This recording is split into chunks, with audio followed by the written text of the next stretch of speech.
Руски граждани са пострадали след физическа саморазправа по време на проведено през седмицата общо събрание на собствениците на апартаменти в затворен комплекс в Слънчев бряг.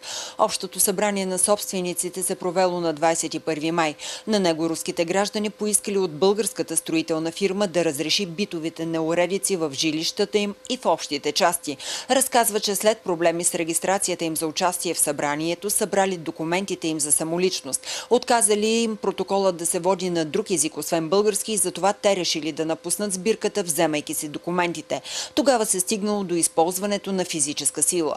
Я стояла, снимала, соответственно, все это на фотоапарат. Аз стоях и снимах скандалите и побоя с фотоапарат. Не зная кой ме удари, видели са другите собственици. Аз стоях най-отзад, когато някой ме удари по главата отзад, после по лицето и накрая ми разбиха устната. Опитаха се да хвърлят апарата в басейна. Рая взе документите и напусна фоайето. Тогава след нея тръгна мъж. Антон се казва. Блъсна я в гърба. Тя падна на земята и си удари главата.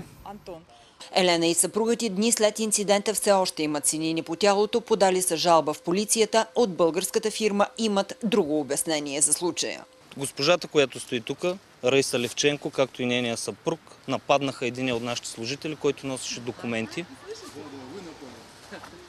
Беше съборен на земята. Да, там бяха 5 здрави мъже. Този беше най-слабичкия. И аз ги нападнах, за да си взема документите.